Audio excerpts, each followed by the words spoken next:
ذرا ہٹکے میں خوش آمدید. زرار کھوڑو، وسعت اللہ خان، شاہ زیب جیلانی کا سلام قبول کیجیے.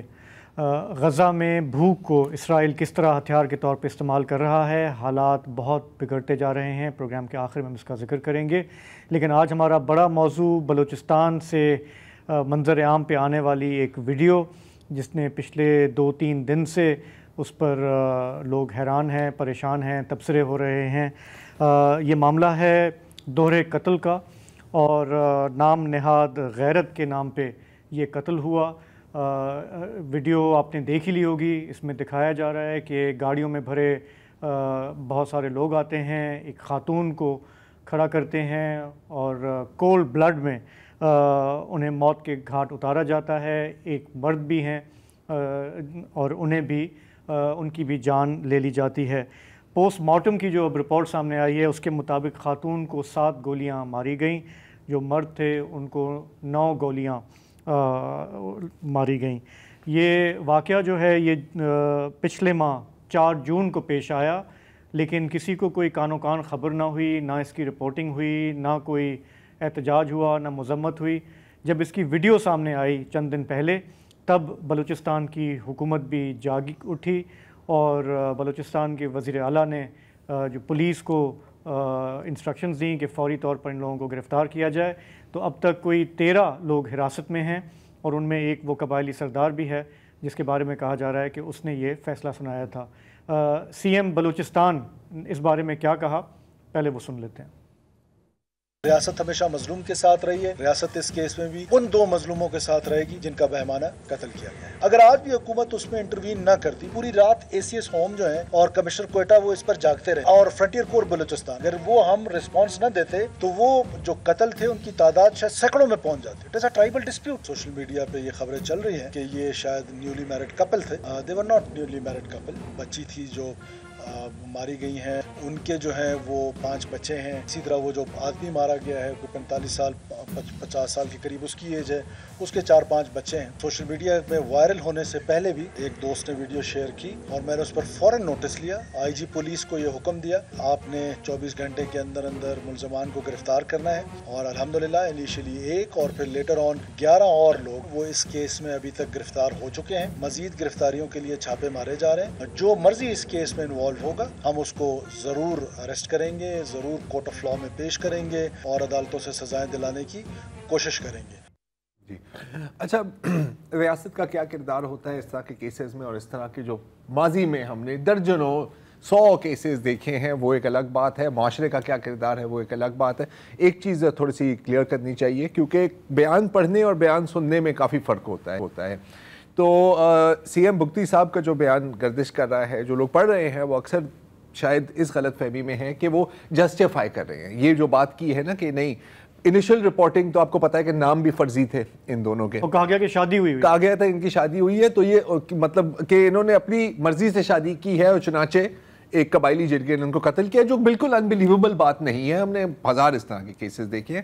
یہاں پر میرا خیال ہے وہ simply facts on the table رکھ رہے ہیں. تو اس بات پر تنقید وضاحت بھی کی کہ مین کہ ہم کوئی وکٹم بلیمنگ نہیں جا رہے ہیں، لیکن یہ وکٹم بلیمنگ نہیں ہے. تو بندے کو ایشو پر رہنا چاہیے، اور ایشو ہے کہ 2 لوگوں کا یہاں پر قتل ہوا ہے اسپانسرڈ بائی ٹرائبل جرگاز. اچھا، جیسے آپ نے بھی کہا اور پروگرام میں ہم آگے بات بھی کریں گے. ہمارے ساتھ ہنا جیلانی صاحبہ ہوں گی.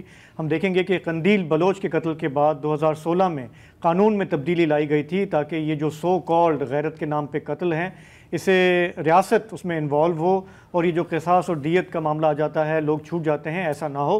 لیکن عملاً کیا ہوا ان سے ہم بات کریں گے. لیکن پہلے اس کیس کی کچھ ہم اپڈیٹ لیتے ہیں. کوئٹہ ہیں، وہاں سے ڈیجیٹل پلیٹ فارم ہے کوئٹہ وائس، اس کے ایڈیٹر ہیں سعید علی شاہ صاحب جو ہمیں جوائن کر رہے ہیں. سعید علی شاہ، یہ جو تھوڑی تفصیلات تو ہم نے یہاں بیٹھے بیٹھے جمع کی بتا دیں، آپ تھوڑا اس کا کانٹیکسٹ اور اس کو تھوڑا سا مزید ایکسپلین کریں گے کہ ہوا کیا اور سرکار کا ری ایکشن کیا سامنے آیا ہے. شکریہ شاہزیب، آپ تمام دوستوں کا. آپ نے تو کافی اس میں انفارمیشن جو ہے واقعی اپنے شیئر کی ہے، لیکن جہاں تک یہاں کوئٹہ میں بیٹھ کے اس پہ کمنٹ کرنا یا میرے پاس جو انفارمیشن ہے وہ یہ ہے کہ یہ کوئٹہ سے کوئی 30-35 کلومیٹر مشرق میں واقع یہ ڈگاری مارواڑ کا علاقہ ہے. بڑا ماؤنٹینیس علاقہ ہے،